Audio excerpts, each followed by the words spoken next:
원래 이 주제가 모든 것이 다 은혜입니다. 그렇습니다. 그죠? 또 옆에 계신 분들하고 서로 주제를 가지고 인사를 나눠보겠습니다. 모든 것이 다 은혜입니다. 은혜입니다. 예. 지난 몇 주간에 걸쳐서 삭개오 얘기를 은혜 중심으로 나누었습니다. 그러면서 제가 좀 운을 띄웠던 것 가운데 하나가 삭개오가 대비가 되는 누가복음 18장 앞에 장에 나오는 부자 간원을 좀 말씀을 드린 적이 있습니다만은 오늘은 더 적극적으로 18장에 나타나는 이 부자 간원과 또 19장에 나타나는 우리 삭개오에 대한 부분들을 좀 성경이 우리에게 보여주는 것만큼 저희들이 비교도 하고 또 세밀하게 살펴보면서 이 은혜에 대한 또 귀한 진리를 다시 한번 더 깨달아 보기를 원하는 것입니다. 그래서 굉장히 중요한 본문입니다. 문맥상으로 볼 때에 18장 따로고 또 19장 따로가 아니라 이 18장과 19장의 내용들이 서로 연결이 되어져 있고 또 굉장히 우리가 놓쳐서는 안 되는 핵심적인 그런 교훈들이 여기에 들어 있다는 것을 보게 됩니다. 도대체 어떻게 하면은 영생을 얻을 수가 있겠습니까? 영생을 얻는다, 또 하나님 나라에 들어간다, 또 구원을 받는다라는 것은 같은 말이죠. 같은 다른 표현이기는 하지만은 그 의미는 같다고 봐야 되는 것인데 어떻게 하면은 영생을 얻을 수가 있겠습니까? 하고 젊은 부자 관리가 예수님에게로 나왔습니다. 오늘 읽어보았던 본문에 보면은 그 부자 청년을 향하여서 주님께서 그냥 답을 주시는 것은 십계명 지키면 돼 이 말입니다. 간음하지 말라, 사진하지 말라, 거짓 증거하지 말라, 또 내 부모를 공경하라, 뭐 이런 십계명 지켜라는 거, 십계명 지켜라 했더니만은 그 다음 이 청년의 반응은 내가 어려서부터 다 지켰는데요. 대단한 인물이죠, 그죠? 얼마나 그런 말을 한다는 것이 어렵습니까? 근데 내가 다 지켰다는 거예요. 그냥 지키지도 않았는데 신용만 냈다는 것이 아니라 이것은 그렇게 자신만만하다는 거죠. 어려서부터 그것쯤은 그 말씀은 내가 늘 율법에 입각해서 그렇게 십계명을 염두에 두고 지금까지 살아왔다는 거예요. 그 점에 있어서만큼은 내가 추워도 주저함이 없이 얘기할 수 있다는 거예요. 그러니까 주님께서 거기에서 조금 더 말씀을 진행을 하시죠. 내게 한 가지 부족한 것이 있는데 그게 뭔가 하면은 네가 가지고 있는 것 모든 것 다 팔아서 가난한 자들에게 나눠주고 또 하늘의 보화를 주겠지만은 그 뒤에 너는 나를 따르라. 네가 가지고 있는 모든 것, 그 뒤에 보니까 이 부자 간원은 가지고 있는 것이 아주 많았던 거예요. 너무너무 많았던 거예요. 그 얘기를 듣는 순간에 어떻게 반응을 보였습니까? 23절에 보니까 그 사람이 큰 부자인 거로 이 말씀을 듣고 심히 근심하더라.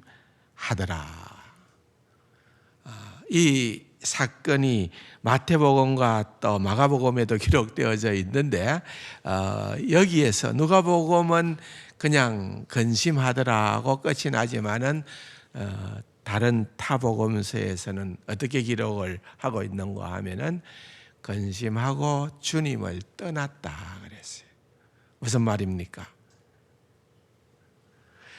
구원, 내가 어떻게 하면 영생을 얻을 수 있겠습니까? 이 구원 문제 때문에 주님 앞에 왔지만은 결과적으로는 구원과 멀어져 버린 거예요.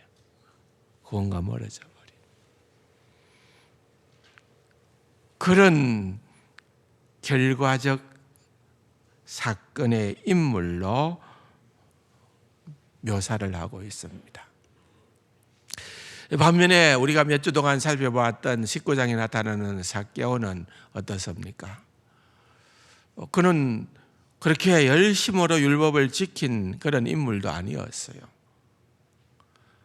오히려 사람들로부터 멸시와 경멸의 대상이었습니다. 당대에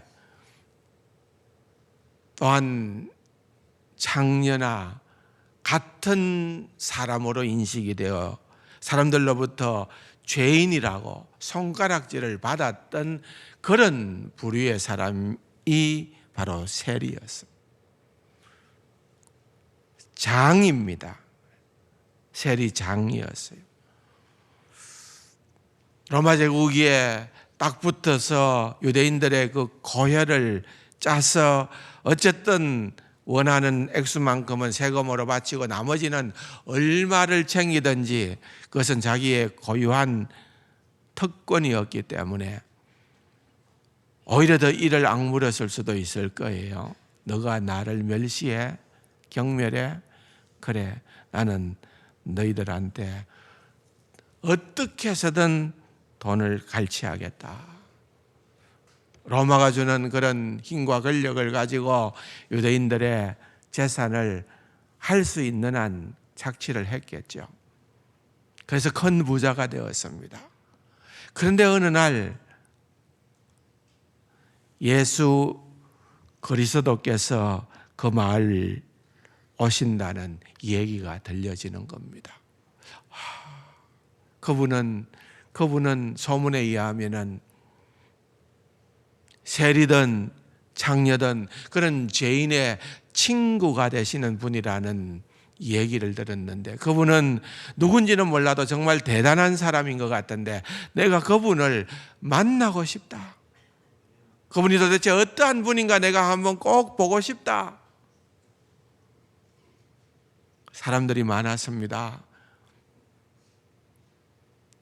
돌무화과 나무에 올라가서라도 내가 내 인생의 가장 간절한 기대와 소망은 예수가 어떤 분인가를 한번 봐야겠다.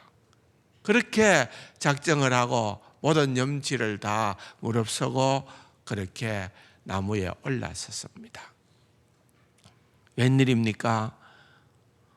그 길을 지나가시는 주님께서 그냥 지나치시는 것이 아니라 이 삭개오를 향하여 걸어오시는 거예요. 얼마나 놀랬겠습니까? 가까이 오신 주님께서 초면임에도 불구하고 그의 이름을 불러줍니다. 삭개오야. 정말 상상치도 못한 일이 벌어진 겁니다. 누구도 자기를 향하여 그렇게 다정스럽게 이름을 불러준 이가 없었건만 예수님은 달랐습니다. 그런데 길을 의심할 정도로 주님께서 말씀을 하는 겁니다. 내가 오늘 내 집에 유하여야 되겠다. 얼마나 존경받는 사람들이 많은 그러한 동리였겠습니까? 그런데 주님께서 그러한 사람들의 집에 머무시겠다는 것이 아니라 자기 집에 상상도 못한 그런 일을 경험하게 되는 거죠. 급히 내려와 즐거워하며 영접하거늘. 그 다음엔 어떤 일이 일어났는지는 어떤 대화가 오고 갔는지는 모릅니다. 성경이 말하지 않기 때문에 우리는 그냥 생각만 하는 거죠. 또 그러고 우리가 굳이 그걸 몰라도 좋습니다. 왜? 그게 중요한 것이 아니기 때문에 성경은 기록을 하고 있지 않는 거죠. 근데 뭔가 역사가 일어난 거죠. 평생에 해보지 않은 그러한 말과 행동이 삭개오의 입으로부터 나오는 겁니다. 내 소유의 절반을 가난한 자들을 위해 내어 놓겠사오며,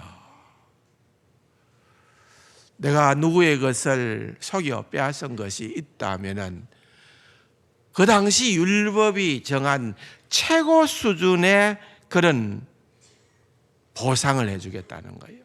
4배나 갚겠나이다. 4배나 갚겠나이다. 여러분, 이건 정말 놀라운 일입니다. 평생 누구를 위하여 내어주본 일이 없는 삭개오 아니겠어요? 내어주기는 그냥 어떻게 해서든 내 것으로 빼앗아야만 적성이 풀렸던 삭개오 아니었겠어요?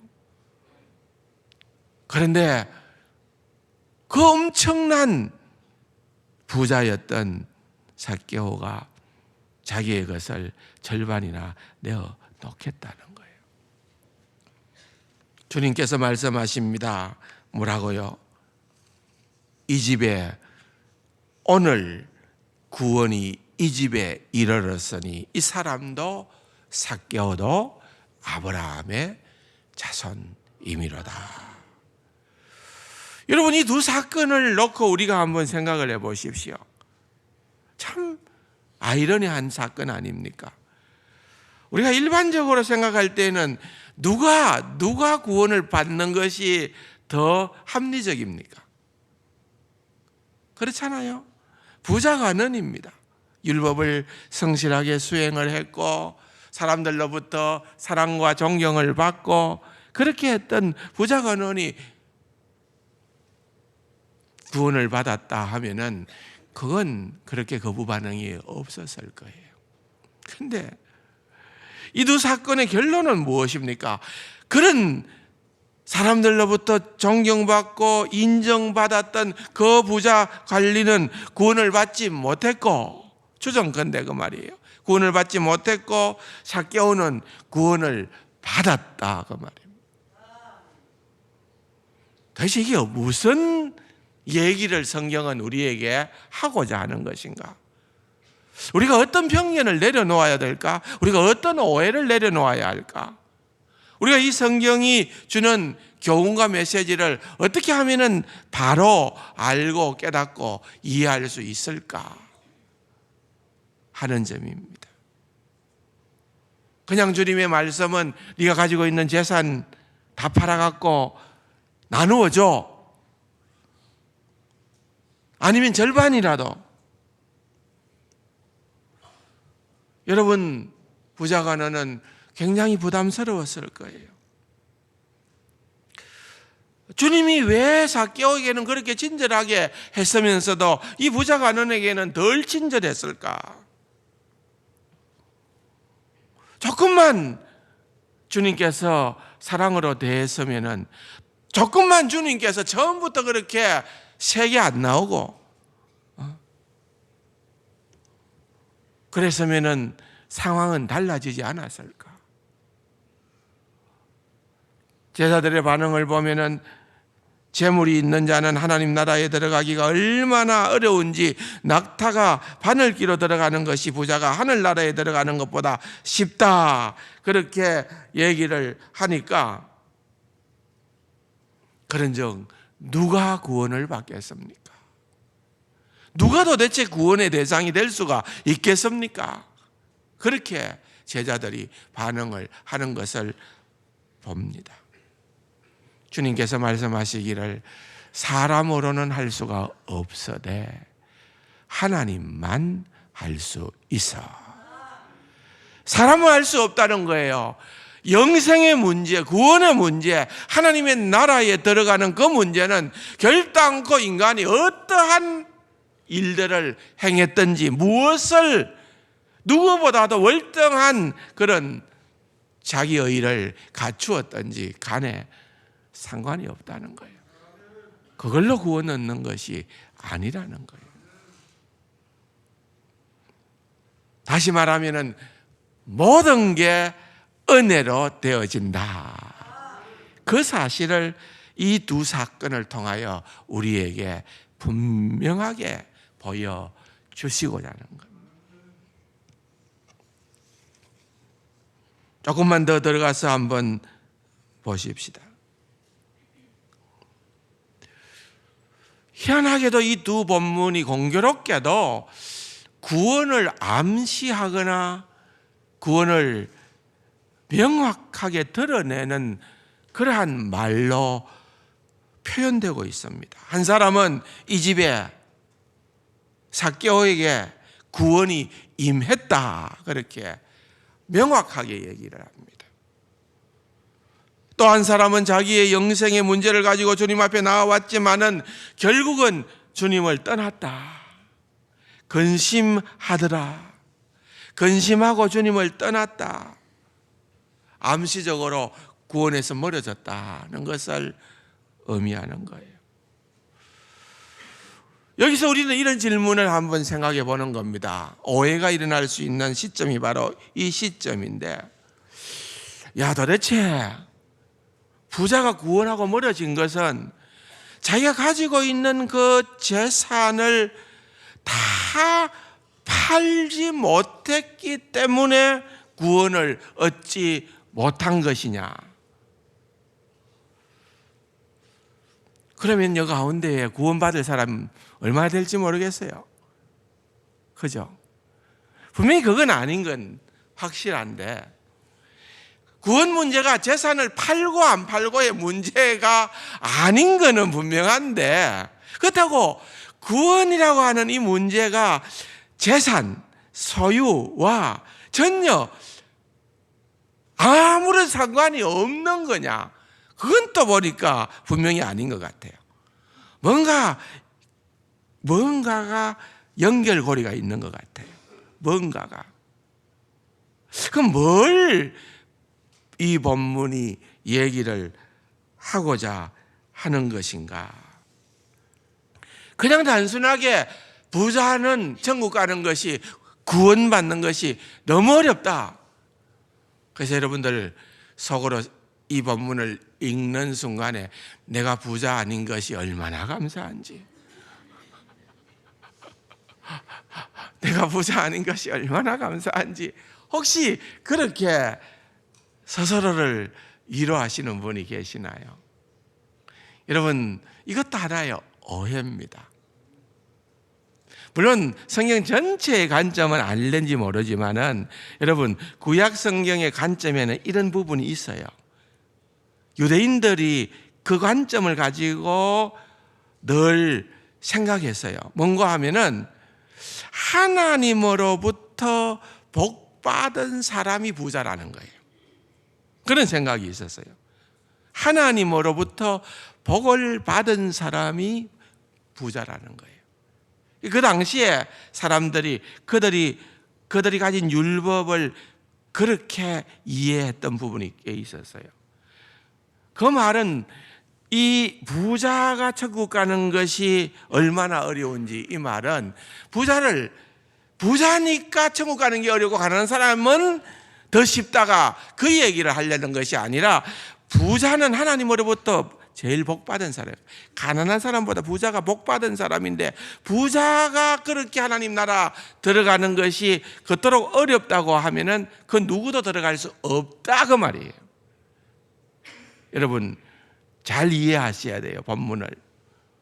이건 가난하니까 나는 부자보다 월등히 나은 조건을 가지고 있다, 그 말이 아니라, 하나님으로부터 복받았다고 간주되는 부자도 그렇게 어렵다고 하면은 누구라도 하늘나라 들어가는 것은 불가능하다. 사람으로는 할 수 없다. 그 반응이에요. 그 반응. 그것을 우리에게 얘기를 먼저 하고 있는 것입니다. 그럼에도 불구하고 이 두 사건의 재물에 관계되는 부분이 등장을 하고, 구원 문제가 암시적으로든 명시적으로든 그것이 연결이 되어 있다는 것은 우리가 관심을 기울여야 될 부분이라는 거예요. 우리는 이렇게 쉽게 생각을 합니다. 이게 구원의 문제라기보다는 예수님 덕의 문제 아닙니까? 내가 10분의 1이든 10분의 1이든 그보다 더 많을 수도 있고 그보다 더 적을 수도 있고 그것을 가지고 내가 누구를 도왔다는 것은 그리스도인의 덕의 문제지 이게 무슨 구원의 문제입니까? 그죠? 그렇게 쉽게 생각하잖아요. 덕의 문제다. 예를 들어서 주님께서 부자 관리에게 이렇게 말씀하지 않으신 이유가 뭘까요? 너 정말 근심하는구나. 괜찮아. 일단 따라와. 일단 교회에 등록해. 일단 나하고 관계를 맺어. 그리고 살다 보면은 네가 믿음이 들어가게 될 것이고 살다 보면은 네가 은혜를 받게 될 것이고 언젠가 내가 네게 얘기한 것처럼 될 수 있어. 할 수 있어. 너는. 그때 그런 식으로 하면 돼. 집에 가지 마. 일단 내 따라와. 교회 등록해.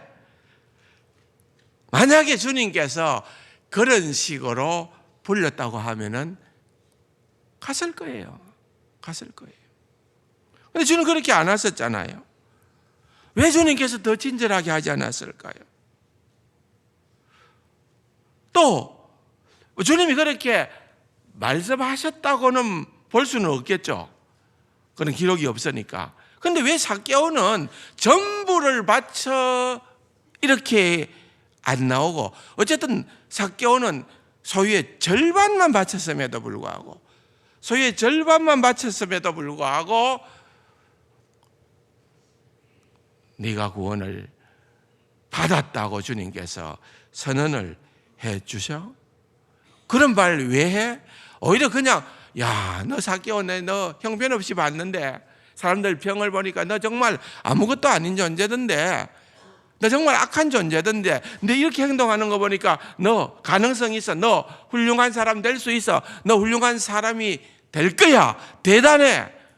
이렇게 격려하고 칭찬하는 것으로 충분한데 아직 돈을 내놓은 것도 아니고 말로만 했는데 그 말만 했음에도 불구하고 적극적인 우리 주님의 반응은 너 구원받았어. 이게 뭐냐 이거예요. 뭐냐 이거야.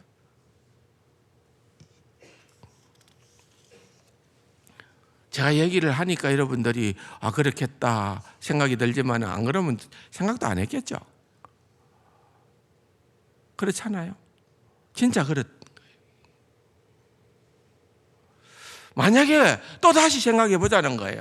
여러분 좀 까칠까칠이가 돼가지고 부자관원한테 예수님이 다 내라 하지 말고 절반만 내. 절반만 내. 그렇게 얘기했다면은 결과가 좀 달라질 수도 있지 않았을까? 왜 이 부자관원에게는 주님께서 좀 덜 친절한 것처럼 보여지나요?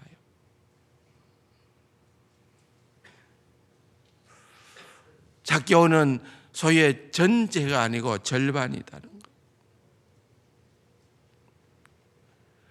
보십시오. 한쪽은 소유의 전부를 다 바치지 않아서 구원과 멀어진 사람, 한 사람은 소유의 절반을 바치고서 구원받았다 함을 입은 사람, 그 두 사람이 등장을 하는 거예요.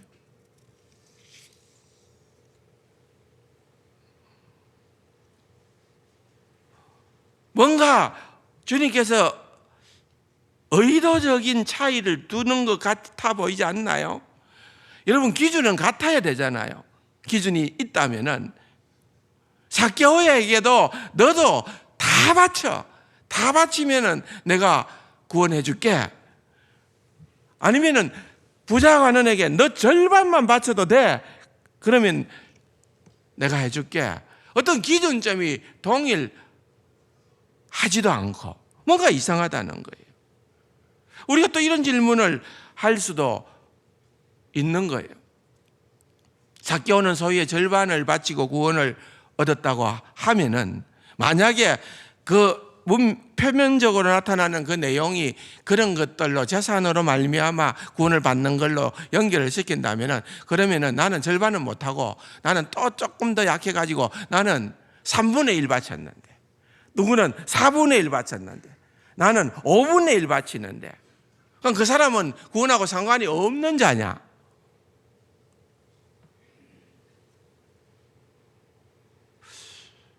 과연 그렇다고 하면은 이 구원이라고 하는 문제가 우리의 소유의 문제를 얼마나 팔고 안 팔고의 문제와 좌우되는 것인가, 달려 있는 것인가? 그렇지 않다는 거죠.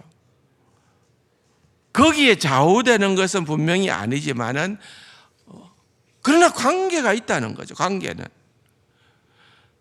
그것이 우리의 구원에 상관되는 것은 아니지만은 우리의 소유를 어떻게 볼 것이냐에 대한 것은 다른 차원이라는 거예요. 자, 성경이 일관적으로 얘기하는 구원의 문제에 대한 핵심 성경 구절 우선 하나를 보자면은 에베소서 2장 8절의 말씀입니다. 너희는 그 은혜에 의하여 믿음으로 말미암아 구원을 받았으니 이것은 너희에게서 난 것이 아니요 하나님의 선물이라. 여러분, 이건요 사도 바울이 에베소 교회 성도들에게 보낸 거지만은 사실은 주님 말씀하고 똑같잖아요. 구원은 은혜로 되어진다는 거예요. 그러니까 사람으로부터 비롯된 것이 아니다 그 말이에요. 이건 예수님이 하신 말씀하고 똑같아요. 예수님은 사람으로는 할 수 없으나 하나님은 하실 수 있느니라. 그 얘기가 사도 바울은 이렇게 표현했을 따름인 거예요. 사람으로는 할 수 없다는 거죠. 그래서 너희에게 난 것이 아니니 이것은 하나님의 선물이라고. 여러분, 우리 안에 어떤 자원을 가지고 있든지, 그것이 재물이든지 또 재물을 다 파는 것인지, 의로움이라든지 순종이라든지 십계명을 다 지킨다든지, 우리 안에 있는 그 어떤 요소로 말미암아 그것이 원인이 되어서 우리가 구원을 얻게 되는 결과를 갖게 되는 것이 아니고, 사람으로서는 할 수 없으나 하나님께로 비롯된다는 겁니다. 이 두 부자의 이야기도 마찬가지입니다. 주님이 부자가 천국에 들어가는 것은 어렵다라고 얘기하는 것은 아까도 얘기했듯이 가난한 자는 그럼 천국 들어갈 수 있습니까? 그 얘기를 하는 것이 아니고, 사람은 자기의 그 어떤 것을 가지고서도 구원받을 사람이 없다는 거예요. 부유한 사람이 들어가지 못하면 가난한 사람도 더 못 들어가는, 그 당시에 사람들이 가지는 생각이었어요. 그래서 사람이 할 수 없는 걸 하나님이 하신다는 거예요. 사람이 할 수 없는 것을 하나님이 하신다. 심지어는 에베소서 2장 8절에 보니까 그 은혜에 의하여 믿음으로 말미암아. 여러분, 우리가 믿는다 그러는데 그것도 내가 믿는 것이 아니고, 내가 믿은 것도 아니고, 믿음조차도 하나님의 알고 보니 선물이더라. 예? 믿음조차도 하나님의 선물이더라. 너도 믿어. 그럼 구원받아. 난 믿었잖아. 우리가 그렇게 얘기할 수 없다고 말이에요. 그 믿음조차도 하나님이 주신 선물이기 때문에 그렇다는 겁니다. 그 믿음이 우리가 우리의 행위나 우리의 노력이나 우리의 칭찬받을 만한 어떠한 의로움이 결단코 될 수가 없다는 말입니다. 한 단어로 구원을 묘사한다면은 은혜라는 거예요. 은혜뿐이라는 거예요. 여러분, 은혜가 무엇입니까? 은혜는 자격 없는 천한 존재에게 주어지는 무조건적으로 주어지는 하나님의 그 인자하심, 헤세드, 하나님의 자비하심과 하나님의 선하심의 선물 아닐까요? 자격 없다는 거예요. 우리가 구원받을 자격이 이 가운데에는 아무개는 그래도 조금 이런 사람이 있나? 없다 이거예요. 자격이 없다는 거예요. 이 자리에 우리가 앉아 있지만은 저와 여러분 가운데에서 구원받을 만한 자격을 갖추었기 때문에 구원받아 이 자리에 앉아 있는 사람은 절대로 없다 그 말이에요. 절대 단 한 사람도 없다 그 말이에요. 그래서 은혜의 특징은 과분하다는 거예요. 과분하다. 은혜를 아는 사람은 늘 과분함을 느끼는 거예요. 과분함을 느껴야 정상이에요. 여러분 믿음 생활하면서 그런 은혜에 대한 과분함이 늘 나를 지배하게끔. 그거 당연해. 그 은혜가 그냥 당연하고 그냥 익숙하고 그런 것들이 모두 다 당연한 나의 권리라고 여기는 방향으로 자꾸만 사탄은 우리를 몰고 가는 겁니다. 그러므로 우리가 늘 이 싸움을 하는 거죠. 이 두 부자의 얘기도 결국은 다른 얘기가 아니에요. 은혜를 과분하게 느끼느냐 느끼지 않느냐는 거예요. 예, 부자가 너는 겉으로 보기에는 정말 존경받을 만한 위치입니다. 내가 무엇을 하여 영생을 얻을 수 있겠습니까? 했을 때에 십계명 지켜. 주님께서 그렇게 처음 선언하실 때에 다 지켰습니다 라고 하는 그 말은 어떤 기대감일까요? 진짜 영생 때문에 왔다기보다는 한편으로 생각해 보면은 주님이 나를 인정해 주고 야, 너 정말 대단해. 내가 너 같은 사람을 내가 본 적이 없어. 너는 반드시 구원받을 자야. 그런 어떤 주님의 반응을 기대하고 주님 앞으로 나왔는지 모르겠어요. 인간은요 별 수 없어요. 내가 의를 쌓고 내가 기도하고 내가 성경 보고 내가 선한 일을 하고 내가 전도하고 내가 봉사하고 내가 이거 자꾸 쌓이면은 은혜는 자꾸 엷어지는 거예요. 왜? 당연하게 여기기 때문에 그래요. 은혜가 엷어지는 거예요. 근데 반면에 여러분 삭개오를 생각해 보십시오. 삭개오는 주님이 그냥 지나가는 것만 봐도 너무 좋겠는데 주님이 그 앞에 섰어요. 주님이 그의 이름을 불러주세요. 너무 놀랐어요. 그런데 주님이 내가 오늘 너 집에 유하여야 되겠다 기절하는 거예요. 이 뇌는애인가? 도대체 주님이 나 같은 사람을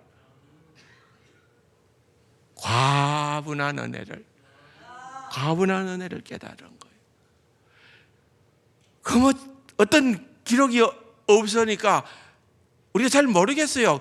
주님께서 어떠한 강력한 메시지를 전해서 그가 회개를 하고 어떻게 구원을 얻고 이건 우리가 알 수 없어요. 몰라요. 그런데 여러분 그가 그런 고백을 하게 된 것은 분명한 것이